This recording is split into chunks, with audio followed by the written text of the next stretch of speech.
All right. We're moving on to wind. It's gonna be a pretty short section. Not gonna fucking lie. There's like one card I want to talk about. Actually, I guess two now. We've discovered like 5 minutes ago. But anyway, first card here is Alexander. Yep. So we have a 3 CP wind summon. Choose a forward you control and a forward opponent controls. During this turn, the next damage dealt to the one you control is dealt to the one your opponent controls instead. And then, of course, the summon rider, if the CP was paid with only backups, you draw a card. I don't particularly like the summon. I know a lot of my friends, when they saw this, they were like super hyped. Oh my god, this is a 2-for-1, because if you attack and your opponent blocks, and then you get to like negate the damage and also kill something else. Sure, but it's not what Wind needed, and also it's such a narrow window when you can use this that without EX costing 3, I just don't see that we have the space for this card, to be honest.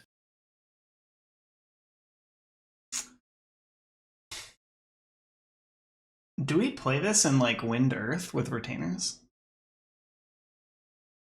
What are we cutting for this?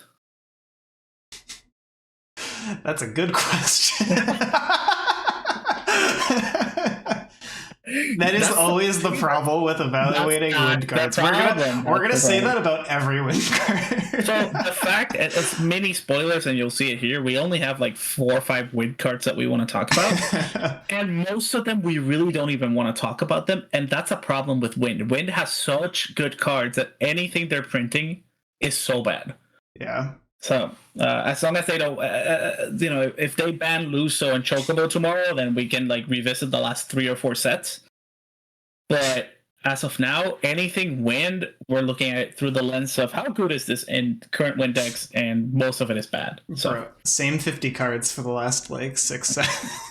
Winning Worlds. Yeah, I don't like this card. Yeah, neither do I. What about you, I like the art. True. Dude, his art goes hard. I wish that they gave this art to a better Alexander. Yeah. No, that art, actually, and you'll see in the next cards, actually the Wind art in general. Yeah. Oh my god. Yeah, moving on to the Dragoons here. Oh my god. Dude, this Cade is so cool. The art, I mean. Not believe how good this looks. Dude, it is. Like, I want this like framed. Like, I want the original picture for this. Is this like is this an art that exists? Like, this isn't an original for the game, is it? It's a new art for the TCG. Do they ever like release those as like just the individual arts? That's a good question. I would literally frame this. No, it's a gorgeous art. I want the full art for this card, 100%. Mm-hmm. Does this card get a full art? Yes. Yeah, it does. Oh, yeah. Fuck yeah. I feel like this is the one common full art that we're like happy to get because it's... Yeah. Yeah. So what do they do? So Kane is a 3 CP forward Dragoon, of course. It has haste and first strike. And when Kane attacks, choose 2 characters and activate them. And at damage 3, it gets plus 1k power. And it starts off as a 6k. The other one is Sosha, a 4 CP Dragoon. If you control another Job Dragoon or card named Dragoon, the cost to cast it is reduced by 2. And then it has an activated ability to dull it, choose a forward, deal it 4k. And it is an 8k forward. So, so I'm actually gonna say something that I don't think a lot of people have. Well, I don't know how many people have recognized, but I think the most relevant text on these cards is actually the fact that they are commons.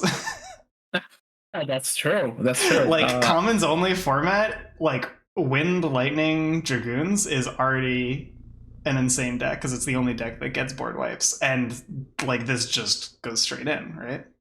Yeah, actually, that's a good point for commoner. Yeah, I don't know about standard, but well, okay. So in standard, it's unfortunate that it's complicated.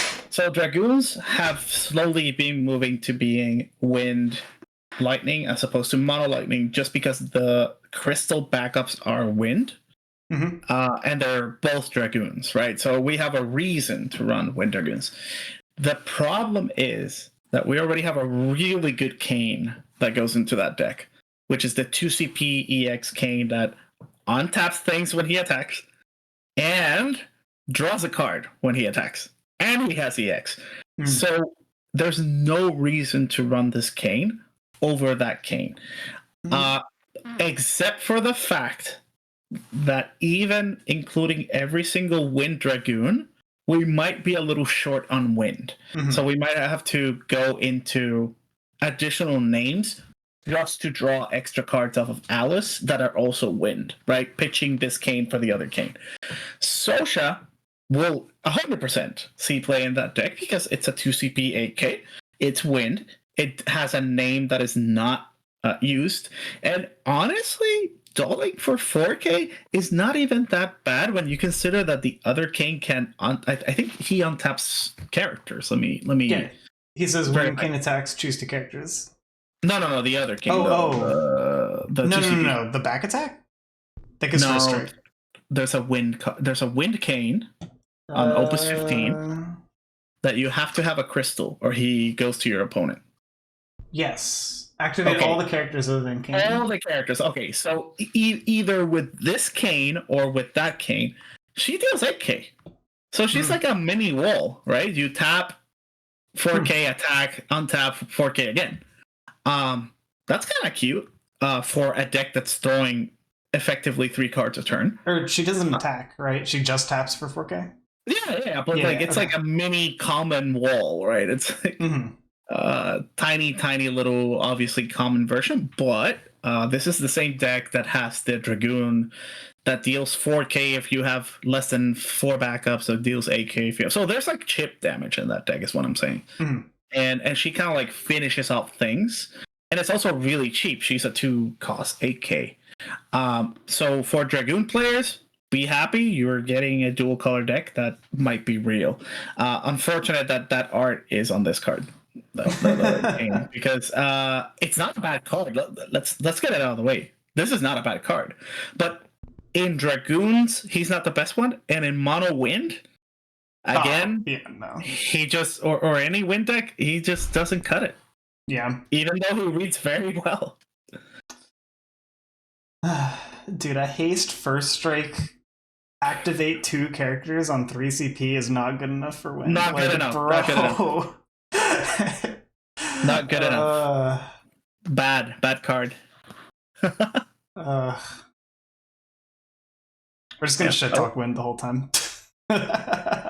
We're gonna be sad. Yeah. This whole section.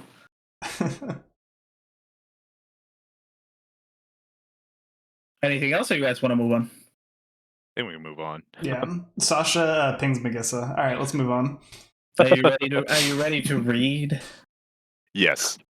All right. All right. We have a 4CP Sid FFBE. And it has, at the beginning of the attack phase on your turns, select one of the following 2 actions. Choose 2 characters, activate them, or all the forwards you control gain this forward can't be chosen by your opponent's summons until end of turn. And when Sid FFBE is put from the field into the break zone, you can pay 3 if you do so, when you do so, you can play Sid FFBE back from the break zone dull, and he is an 8K forward. So that is a lot of text for a rare, right? Like that's a ton of text, and it is a very, very long way to say this is going in my bulk. Again, we go back to where am I playing this? These 2 abilities are contradictory. The first ability is like, oh, you kind of want this in a stormy activate deck. The second ability is like, I kind of want this in an aggro deck, right? Where I want protection in my attack. And then he comes into play dull if you pay 3 when he dies. Like, you're... I don't know, man. Yeah, I get why they put that on. on there, because it coming into play untapped would be like, the same kind of degen shit that like Monsters does, where it's just you don't get to swing in, right? It absolutely wouldn't. Like, there's no deck that has 3 TP to pay twice without just like gassing out before your opponent does, right? I don't know. If this came in on tap, I don't think I even would play it. Yeah. It reminds me of Tiamat from last set, where it's like it doesn't do what Wind is trying to do. No, it's Wind. Unfortunately, we joke about a lot about like, oh, fire. What does fire do? It pings things and dies. Ha ha ha. But Wind suffers the most from like, this only does one thing. You're going to storm and you're gonna like it. I don't care what other things you can do. You're gonna cast 7 cards and play Luso, and you're gonna like it. Everything else is bad. Don't worry about anything. Or you're gonna play Atomos Ev, right? And play one of those decks, which goes into that same. It goes into the same deck, yeah. But I'm talking about like the Water Earth one, or sorry, the Water Wind one. Yeah, and the reason that deck's good is because it's like Storm deck at home, right? Yeah. I get to like play a blue worm for free, right? Instead of Lucipath, you're doing another broken card. Yeah, I get blue worm into Yuna or something like that. I don't know. Yeah. Whatever, dude. I don't know, anything else to say? No, why did we put this in here?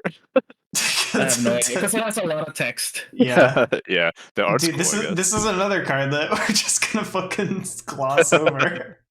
I feel like this one's a little more justifiable, though. Let's read this one. Alright, we have a 4 CP Dorgan. When Dorgan ETBs, select one of the 3 following actions. But if you've cast 3 or more cards this turn, select up to 2 of them. Choose a forward of cost 5 or more, remove it from the game. Choose a monster, remove it from the game. Or choose 2 cards from either player's break zone, remove them from the game, and then draw a card. So, all right. This definitely will see some play.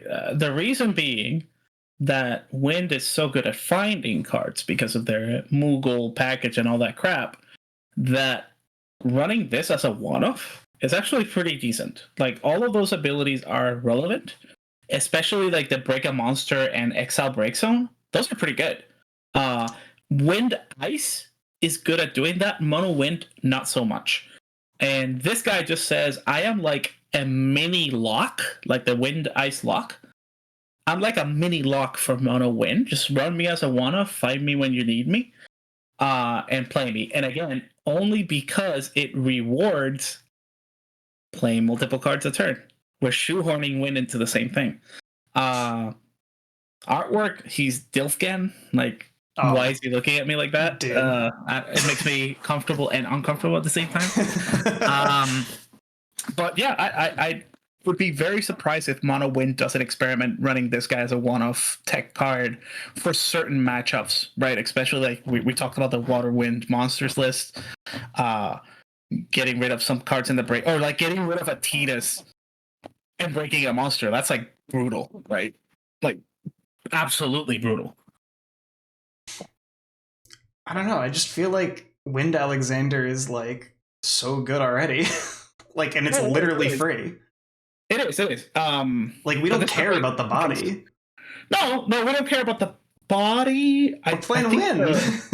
I think the remove from the break zone is the part that I like. Yeah, I agree. I think that's actually the biggest thing that Wind doesn't have right now. If there's any reason this sees play, it's because you're playing this to exile. And draw, right? So you draw a card. Yeah, that's the part. That's but like, I mean, it's also like Wind Alexander also draws in a breaks a monster, so this is like kind of doing the same thing, right? But like you're also removing 2 cards and getting a body out of the deal. Yeah, but paying more. Yeah.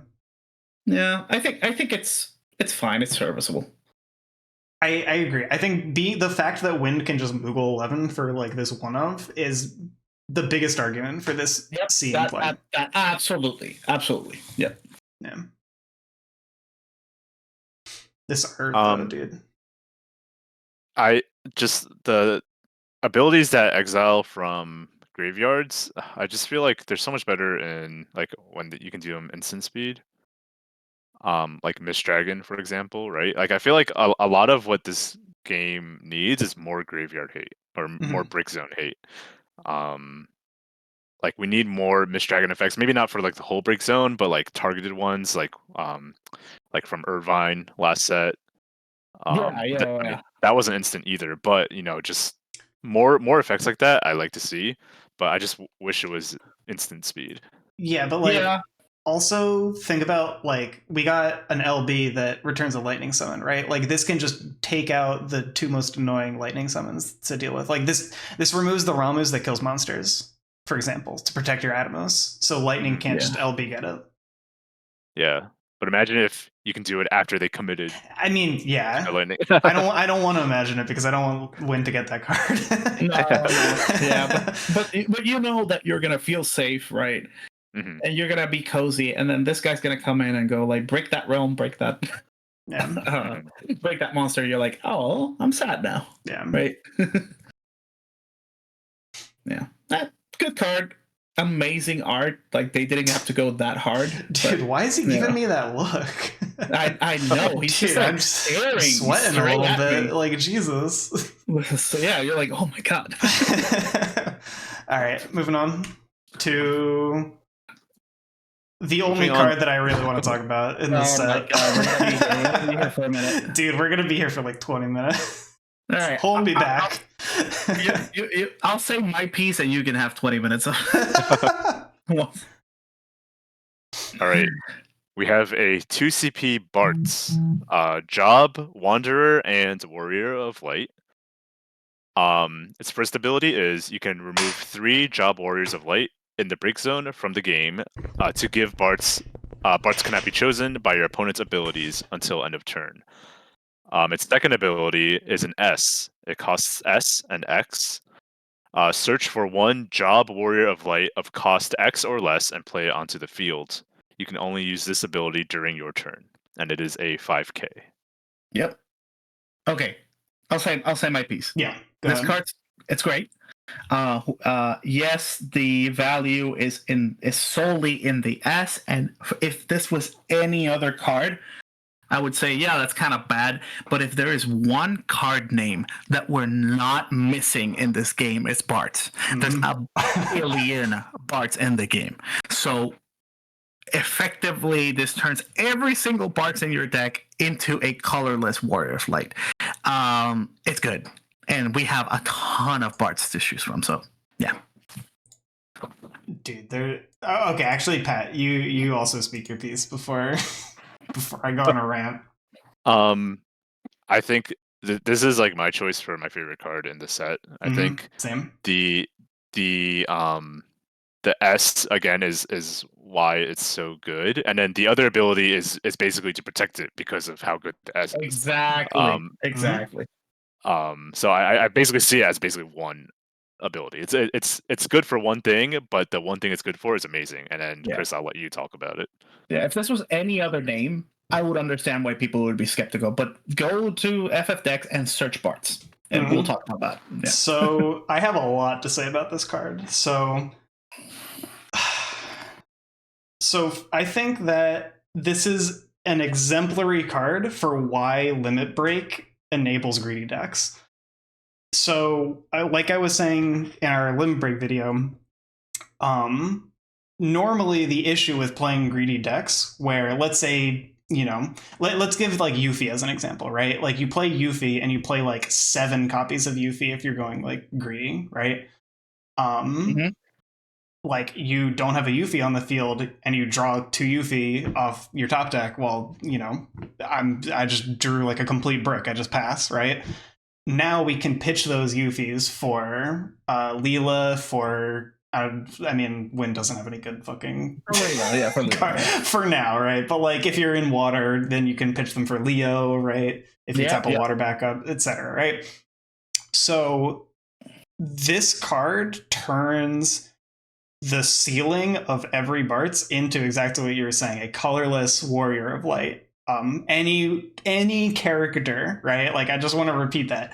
any character. Like, I think this card goes from you initially read it and you're like, oh, this effect is busted, right? To, oh, wait, but like, how often are we going to use this ability? To like, oh, right, like, we're searching any character. Like, if we can enable this in any possible way, like, this is one of the best abilities in the entire game, right? Like, so another thing I want to mention is that traditionally, right, in the Warriors of Light deck from last set, and the last couple sets, which I honestly think is one of the best decks from last set, the ceiling on that deck is really, really strong, right? Like, Refia is just a cracked card. The issue with that deck, though, is consistency. So you play like 20 backups and you still brick, right? Like, you play 20 backups and you don't draw your backups and don't get your 4 colors out. You can't play your 4-color wall until you get those backups on board, or you just draw all of your backups and then you're just fucking, dead because you don't have any forwards to play, right? And now I do think that deck's strategy is going to get better with LB. Like, I don't think that the traditional way of playing walls with like 20 backups is going to necessarily be like worse. Like, I think that this Bartz just enables a different strategy that has different strengths and weaknesses. So it fixes, in some regards, the consistency issue that the deck has. But this is also one of the strictest build-arounds I've ever tried to work with. You lose the Une package, right? Like, you lose a lot of stuff by trying to go for this card. And I mean, you could probably like fit Une if you like. I think there's a lot of testing that has to go into this card, but it's not like there is a very significant downside to enabling this card, which is like what you're giving up in your deck building space. I think that another reason that I think a lot of people dismissed this card when they first read it is that they read the S ability and they say, oh, I'm paying full cost for my Warriors of Light for my deck, so I'm not actually generating any value from playing this Bartz and using his S ability, so like, what is he actually doing for me? But he doesn't get immediate value, and the Warriors of Light have like I was mentioning before, some of the best generation engines in the game, with cards like Ferris, with cards like Refia. Even just being able to search out wall now on turn 1 to counter an aggro deck is like, if you're going second, like it, dude, I can't say enough good stuff about this card. This card is so good. Yeah, and I think the caveat will be that in this is really good for the same reason that 7 cost wall is good, is because it's highly searchable. We have 2 backups that search them. We have a backup that searches 2 copies of him, so you can immediately do his S ability. Seraph FL can search 2 copies of this Bartz. Exactly. So same principle. If those cards, if Seraph FL did not exist, this card would not be nearly as good. But the fact that Seraph FL exists, and Arya in a less even Kryl too, being able to recur, recurs him, right? But like, which we search off of the Bartz. Yeah, Arya becomes search any wall in your deck if you have this Bartz, right? And play it. But the fact that we can guarantee, if we play high enough density of Bartz plus the backup searchers, we can guarantee that we have 2 Bartz turn 1. Guaranteed. Like 99% of the time. I've whiffed before. It's not 99, but it's very close to 99%. It is significantly more consistent than the old deck was. And that's the biggest selling point to me. Is you get online significantly faster, much more often. Now, what Chris was saying is true. To do that, you have to be very greedy. And I'm talking extremely greedy with how many Bartz you run. However, Limit Break kind of fixed that a little bit. Especially when I saw Leo, I was like, oh god, this deck's going to actually be good, isn't it? Yeah. It's a great card. Don't be surprised if you suddenly find yourself facing down like a fully online Refia turn 2 or 3. Turn 3, yeah. Like 4 colors of wall with Refia on turn 3 very consistently. Jesus Christ. I think so. The other big selling point for this card, I think Seraph Ethel is number 1, and the number 2 biggest selling point for this card, if like you were saying before, if we search card name Bartz, there is this light Bartz from Opus 16. This says it's a 1 CP light card. That it has a 4 CP put Bartz into the break zone, choose a forward and break it, which is relevant, but the real reason that we're playing this card is that for 2 CP, you remove it from your break zone and you reveal 5 and add a job wall to your deck, to your hand. Like, this is like also part of the reason that we can be so greedy, right? Like, we can start just dumping our hand, and it doesn't matter what colors are in our hand in a 4-color deck, which again, we're just like cheating by doing this. Like, it does not matter what colors are in your hand. You just dump your hand, and then you can refill, if you draw backups or draw, some like dead cards, cool. You just pitch them for this Bartz effect, and then you draw live cards, or you draw another Bartz. You draw Bartz, right? So you're doing like 7 cards deep for a Bartz, which is insane. Yeah, dude, this fucking Bartz is so good. I cannot believe how many people miss this. Like, that's fine. Let them miss it. It's fine. It is, dude. This card's so good. All right, that's my rant over. How long was that? That wasn't that bad, to be honest. I think you concisely explained it without giving away too much. Yeah. And the fact that it's S, and the S just feeds into its protection as well. Yeah, exactly. Yep. Yeah. You're dumping your hand for Bartz, but your deck is already playing a million Warriors of Light, right? So there are times where turn 1 this has like 6 walls to protect it. Yeah, you have summon. Yeah, just start running summons, because this, like Brynhilder is this card's nightmare. But even then, like this, you never play this card unless you have a Bartz in hand to immediately get value off of it, right? Like, you never just play this to the board if you can't immediately get a Bartz effect off of it. Like, even if you have like nothing else to play, it's like mid game, you play an LB card. You don't commit this, right? You wait until you have a Bartz in your hand. I also like never feel bad if I finish my turn with like 2 Warrior of Light backups and a light Bartz in the break zone. You can get rid of them. I don't care. I have something to do next turn. Right? It's fine. That's what I'm saying. Yeah. Like, even if you kill this with like a summon, like, I've already gotten my value out of it. Dude, this card's so good. All right. Easily my favorite card of the set. All right. Now to move on. Oh, there's more cards. to this fucking thing. I'm actually excited for this card. Come on. All right. All right, we got 2 CP Hope, Job, Ravager, and Lassie.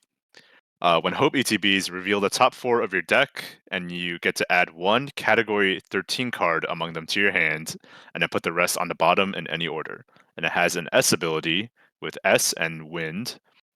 Choose 1 forward of power 9k or more and break it. And it has 5k power. I really like this card because I think because of a lot of these LBs, old school 13 might be a little bit dead. And this opens a new avenue for that deck. Wind Fire 13 was borderline playable already. Because a lot of people don't look at the cards very closely, but 13 has like in Wind, it has like the Noel that kind of like that gains haste and also like blinks himself to do things. And it also has a Chocobo that when he dies, you return a character cost 2 to your hand from your break zone. That's also category 13. So that Chocobo returns lightning. It returns this Hope to your hand.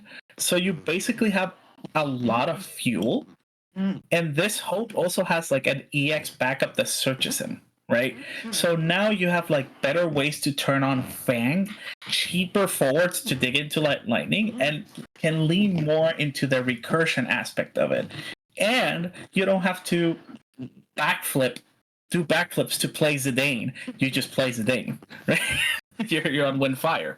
So I'm really excited for that. Actually, I'm super excited for this hope and experimenting with Fire Wind FF13. I think there's enough cards to make it work, and I think it addresses issues that the LB was causing for that deck, in my opinion. Is there enough to make half your deck 13 in Fire One? Because like Reveal 4 is cursed. Like you have to run 50%. I mean, you're on Fang, you're on Vanille, you're on this, you're on Lightning, you're on Noel, you're on the Chocobo, you're on the Bahamut summon, you're on the Nora backup, right? Wait, are those 13? Like is Chocobo a 13 card? Wait, hold on. Yeah, the Chocobo that returns a character cost 2 to your hand is a 13 card. Which means that Fang makes him cost 1. There's a Chocobo, costs 3. He's a 6K. I don't remember the set right now, so I'm looking at it. It's 16054. Yeah. A standard unit. No, I thought you were talking about the summon. I was like, what? No. It's a standard unit that when he dies, it returns lightning to your hand, essentially. Oh shit. Yeah, so wait. There is enough. A lot of the Alexanders are 13 as well. If you want to run summons, Bahamut. There's enough. Oh shit. Okay. All right. Nora? You're selling me on this, dude. Any deck that can play Zidane is a good deck in my book. That's what I'm saying. That's what I'm saying, brother. Don't discount this card. I think this card is low key kind of good. Mm-hmm. Mm-hmm. Yeah. Okay. I believe you, honestly. Is the S ability relevant? I feel like it will be at one point. Yeah.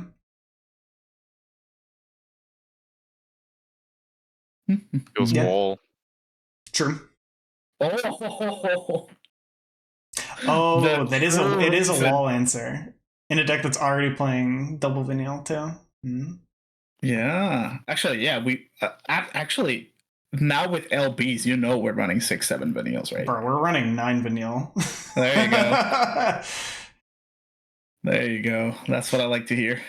Yeah, anything else? I forget? I forgot a card in here. I think I meant to put it in here and then I just missed the slide. I forgot to put wall in here. Oh. Yeah. Let me pull that up. While you pull that up, there's also like Hope. The name Hope inherently has a lot of like backup support through Nora and Bartholomew. Which are early cards, but they're win cards. Nora is a 3 CP EX that searches a Hope. Mm-hmm. And then Bartholomew is his dad. When you play Bartholomew, he's a 3 CP backup. You can also play a Hope onto the field. So they sort of work together. Yeah. Cool. So like, yeah. I think that the EX backup especially, I feel like the Nora, that seems really good. I agree. And I'll show you, like, I just listed all of them in a deck. I'll show you. I already have 23 cards that and I haven't even put Vanilles in here. So. Okay, yeah, never mind then. I think you sold me on the card. All right, let's talk about wall before we talk about the last card. Yep. Go ahead, Pat. Oh, do you have it pulled up actually? Because it's not in the slides. I can read it. No, I got it. You got it? Yeah, I just have to pull it up. So wall, 4 CP backup, job Warrior of Light, and when wall ETBs, select one of the 2 following actions. Break a forward of cost 6 or more, or reveal the top 5 cards of your deck, and you get to add 1 wind card among them into your hand, and then the rest on the bottom of your deck in any order. Yeah. Pretty good. Especially for this is the second wind Warrior of Light backup we got. The first one being Arc. A lot of the Warrior of Light decks kind of like were conflicted in running backup Arc because forward Arc is pretty good. Both the EX forward Arc's the one that searches and the one that on taps and revives a wall. They're pretty good. So we're kind of iffy on running a wind wall backup, but now we don't have to think about it. The only caveat is that you have to run a high density of wind cards to hit on the reveal 5.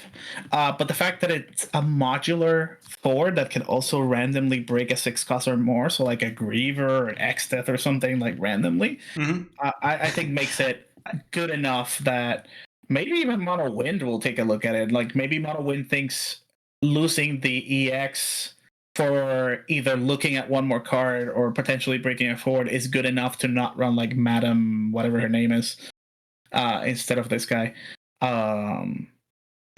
So we'll see. We'll see how it goes. I have searched this off of Barth to kill Chaos before. In one of my playtesting games. Oh no. That feels so bad. It does feel bad, but I definitely think the second mode is pretty good. Like it's relevant enough to make it so that reveal 5 it doesn't feel as cursed, because reveal 5 always feels really cursed. Yeah, I agree. I think that when you see people's reactions to this card, you can tell if they're a mono wind player or if they're a water wind player. Because mono wind is like, dude, this card's dog shit. It doesn't say EX. It's just like reveal 5. I'm gonna whiff off this, right? Like my deck's doing better stuff. I'm playing like Norstall and whatever. Wind water players are like, bro, I can play Refia now. Let's go. Yeah, we're gonna have to go into 4 color. There is feasibly a way to go full wall Refia off of 2 colors. Yeah, and there's a Ferris in the water cards of the set too that enables us to play even like just purely wind water, like you were saying, and have Refia online off of just backups. Yep. Yeah, I like this card. I think its art should be better. Its art looks so much like the Hope. Like the Hope, yeah. I think they were revealed around the same time too, like on the same day. Mm-hmm. I think the category, it might be like the longest category name. Theater Rhythm Mobius. Just like having both of those. Yeah. I think my least favorite text on this card is that its name is Wall. So now whenever I say 4 CP Wall, you don't know which one I'm talking about. It's actually been really annoying. I now have to clarify every time. Like the most first world problem in my life, but okay. Yeah. Anyways, anything else to mention about this card before we move on? Nope. Pretty good. All right. And last card we're going to talk about is Helena Leonis, which I didn't even like read until you put this on the slide like 20 minutes ago. Yep. So we have a 3 CP 7k forward with an activated ability of 1 crystal. So you pay the crystal, you reveal the top 2 cards of your deck. Remove 1 card from among them from the game and put the other on the bottom of your deck. You can cast the card you removed at any time you can normally cast it this turn. But the cost required to cast it is reduced by 2. You can only use this ability during your turn and only once per turn. Okay. This is directly proportional to how good crystals are, which is not very good. However, this has to be the best usage of crystals that they've ever printed, because this effectively turns a crystal into 4 CP.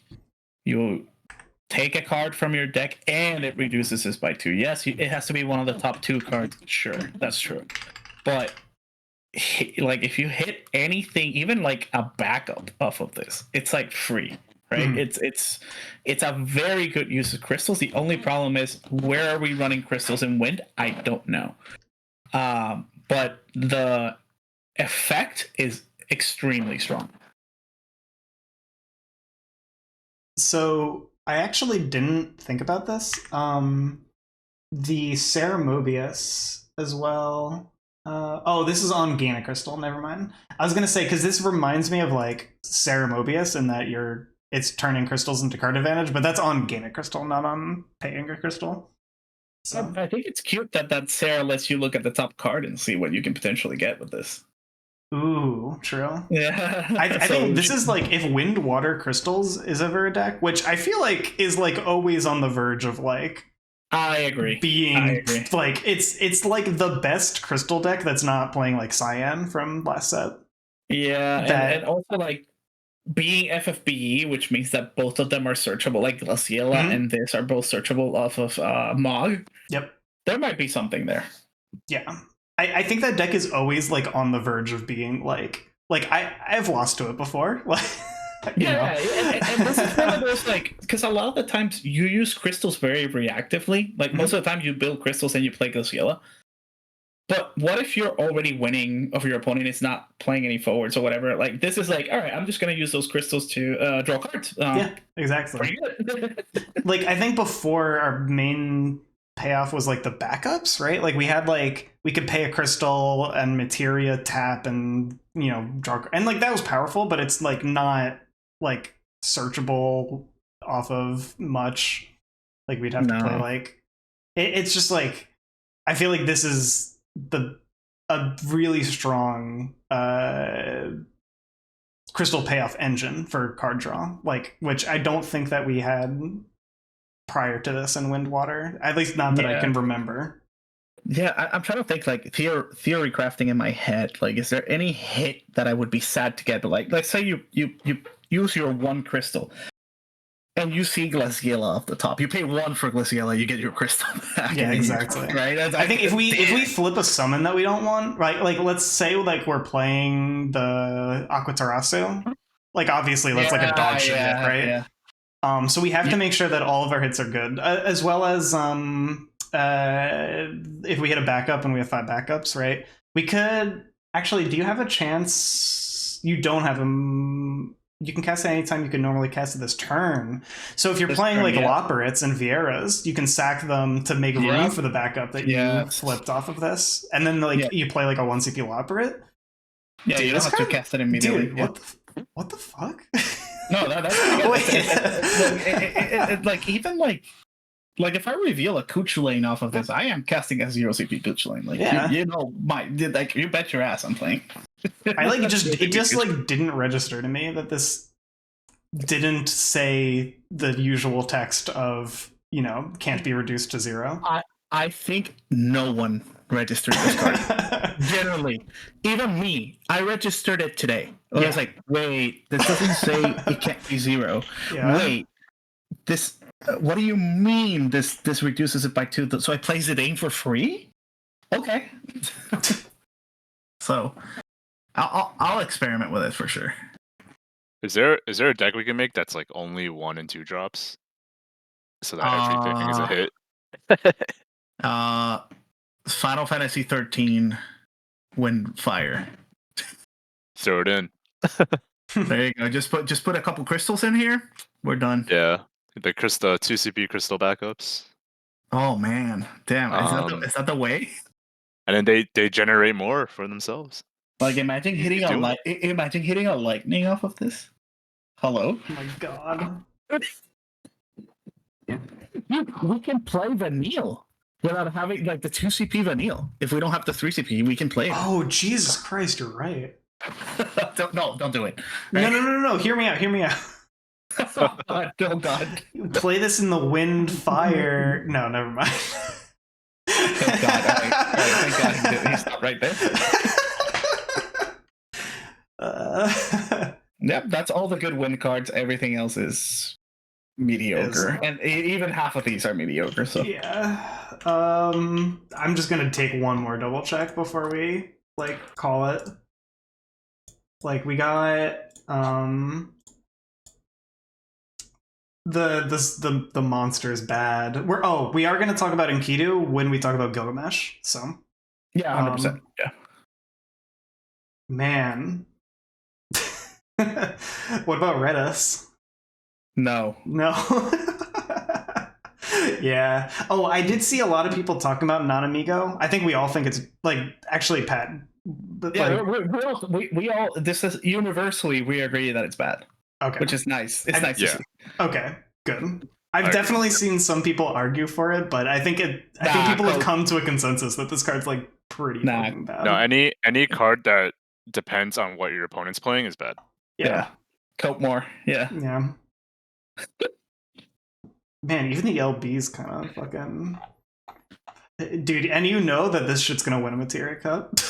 Same 50. 100%. 100%. Alright, well, enough doom and gloom. Now we get to the fun sets. Or the fun colors, so. But I think I gotta stop. It's like 1 a.m. Yeah, we're calling it here, and then we're gonna continue this in another day. So. Yep. And look at what I sent you. The deck just built itself, by the way. That's 40 cards. Dude, what the fuck? You're right, And, it does build itself. Look at it. Look at it. Tell me that's bad. Tell me that's bad. Come on. You get the lightning special, or the lightning limb breaks too, off of the Earth Lightning Vanille. Yes, dude. That's my point. You get Cloud. you get to play Cloud. Jesus Christ. So sick. Wow. That's so sick. We get to play Cloud and Matt. Which unironically, sometimes Matt, when you have to do your first attack, is kind of awkward. Dude, you sold me on this hope. What the fuck? Yeah. Yeah, hopium. Hopium. It's hidden hopium. It's hidden hopium, yeah. And with that, all right. I think we're done here. Hey, Asura for lightning. Oh my god. All right. Have a good one, everyone. We'll see you around. Bye. Later.